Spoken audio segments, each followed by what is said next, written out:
Hey everyone! Have you ever wondered what a Bitcoin is and how does it work? Well, you just found the right video. So in order for you to first understand what a Bitcoin is, you must understand what a cryptocurrency is. So a cryptocurrency is a digital or virtual form of money that is made up of a network of computers. So these computers validate every transaction using what's called blockchain technology. With that being said, there are several different cryptocurrencies. Just to name a few, there's Dogecoin, there's Litecoin, there's Ethereum. Another one I almost forgot to tell you about was Acoin. A coin. A coin. I don't even know if you say it like that. Acon has a coin. You're going to check that one out for yourself. You're probably wondering, like, who accepts Bitcoin as payment?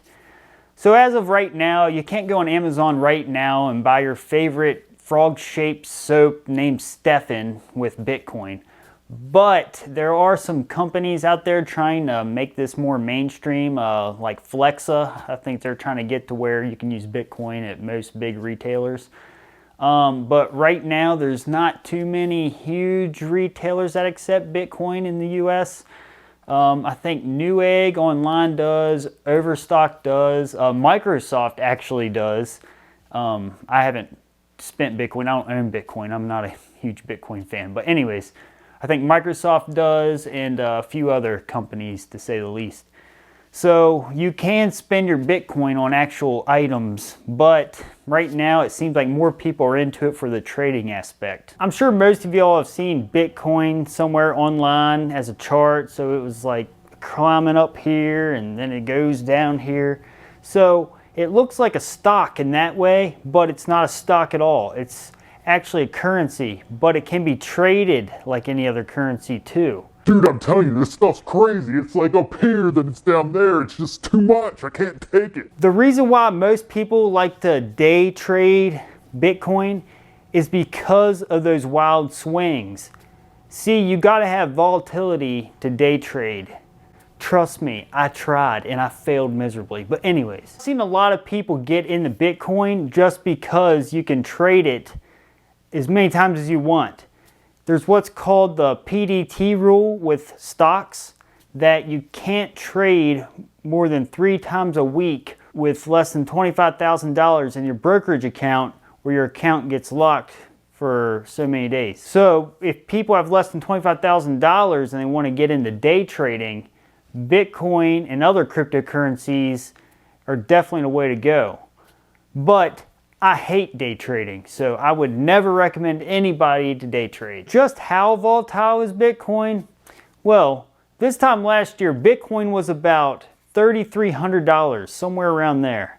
And right now, it's about $7,500. So it's more than doubled since this time last year. But with that being said, 2 years ago from this date, it was almost $20,000 per Bitcoin. So you can either win big or you can lose big. So there's a lot of risk involved with Bitcoin. So the volatility alone may be appealing to day traders, but if you're an investor or anybody that likes long-term things, this to me doesn't seem like a good idea at all.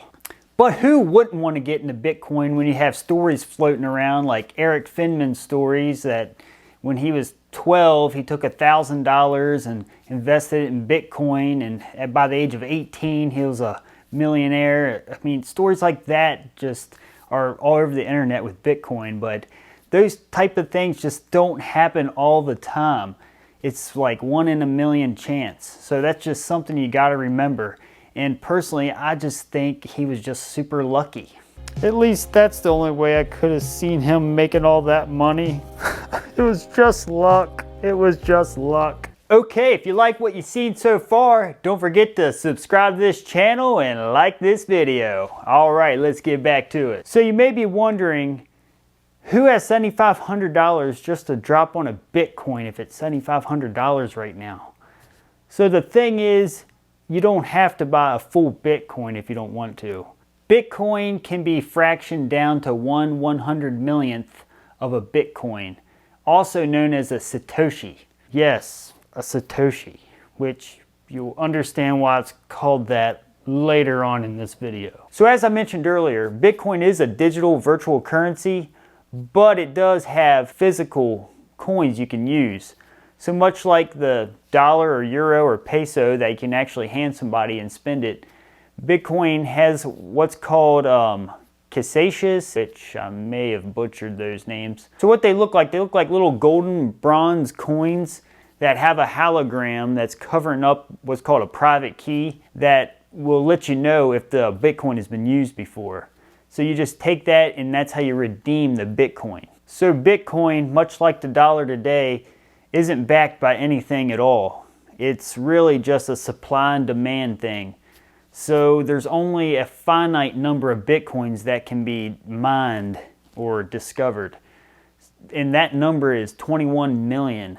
And it won't be until like 100 years from now till all 21 million are discovered. Right now I think there's 3 million left that need to be discovered. So there's about 18 million out there floating around. And some of them has supposedly been lost. So I guess they're not recoverable, which I'm not sure why. So with that being said, it offers a true supply and demand. So if there's a finite number of something, if people really want it and use it, then obviously the price of it's going to go up. If people are kind of skittish and not wanting to use Bitcoin, the value or the price is going to go down. So, which that's much different than the dollar or any other currency today, where the government can say, oh, hey, there's too much money in the economy, let's pull some back. Or, hey, let's pump more money in the economy and dilute the currency. You know, that type of stuff can't happen with Bitcoin, which to me, I'm more of a capitalist person. I think it's great in that sense. So most money today that we know of is considered fiat currency, which meaning that can be manipulated, or, you know, volumes of it can be increased or decreased according to what the government or central bank or Federal Reserve makes that decision. So with Bitcoin, it's considered a decentralized currency, meaning there's not one person or entity or anybody that truly controls it. Again, like I said already, it's a supply and demand thing. So if there's only a finite amount, it works more how money should work. So it cannot be manipulated, which people today, there's not a lot of trust in how the money system is operated. So a lot of people might start going towards a Bitcoin type currency because of the trust in a financial system. So that is one reason why I could see Bitcoin becoming popular one day. Even though not one person or group or entity or institution controls Bitcoin, there was a founder of Bitcoin. The name is Satoshi Nakamoto. So even though there's an actual name, it could be a group of people, it could be one individual, could be a he, it could be a she. No one really knows who Satoshi Nakamoto is, but that was the founder of Bitcoin. If you want to get your hands on some Bitcoins, you might want to set up what's called a Bitcoin wallet. So what a Bitcoin wallet is, that's kind of like your account that stores your Bitcoins. So there's a few apps you can get to do this. They got BitWallet, there's Bitcoin Wallet, there's Coinbase, there's Blockchain Wallet. There are so many kinds of wallets out there you can get to set up your Bitcoin wallet. It's kind of ridiculous. How could I leave out Robinhood? They also give you the ability to trade Bitcoins and buy Bitcoins and all this other stuff. So they're kind of in everything. I don't know. They're amazing, I think. But anyways, they give you that option too. Another thing you can do is get a SD card or a thumb drive and set up what's called a cold storage wallet. So what it is, instead of having your Bitcoin wallet online floating around somewhere, you can actually take a, like I said, a SD card or thumb drive and set up an offline version of your Bitcoin wallet. The thing you're going to want to remember with the cold storage option is it's like your real wallet. If someone steals your real wallet, you lose everything in it. Well, the same with this cold storage. If somebody takes it, it's gone. So it's just something to keep in mind. I don't know all the details to setting up an offline storage on a thumb drive, but I know it's possible through my research. Another thing you can do to to get your hands on some Bitcoin is you can do what's called mine Bitcoins. So what is mining Bitcoins? Well, this is a pretty complicated process, but I'm going to give it to you in a way my brain understands it. More or less, each time there's a transaction posted to the huge ledger, a computer has to solve out a huge math problem in order to figure out how to get the transaction to go through. So there's computers all around the world connected to this same ledger, and every computer tries to figure out these transactions via this big math problem, and the computers just randomly guess numbers until it figures out this math problem. And then once the math problem's figured out, the transaction goes through, and then whoever is mining the Bitcoins gets rewarded in Bitcoins. So you kind of get paid to do these transactions using your computer. So you're probably thinking, holy cow, I'm just going to get a computer and start mining Bitcoins, and I'm going to get rich, and I'll never have to work again. My computer's in the background running, and I'm just here playing Xbox. Unfortunately, it's not that easy. So it takes these huge graphic cards that are crazy powerful, that really get hot when they run and use a lot of energy to create Bitcoin. And the thing is, the market's so saturated with miners right now that it's not very lucrative at all. By the time you pay for your energy and the computer to do it and all this stuff, they even make specialized computers that are for mining. Again, I don't want to get too technical here. But anyways, so that's how you could get into mining Bitcoin. So really anybody with the ability to get their hands on a computer can be a miner. But like, I've done some research, and I don't think it's something the average person would want to get into. But you can check it out for yourself. I don't know. So will Bitcoin replace all currencies?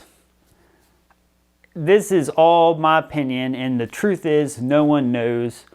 But I think since people don't really know the origin of Bitcoin, this Satoshi Nakamoto, who he is or who they are, I think that's going to be hard for people to really trust and invest in.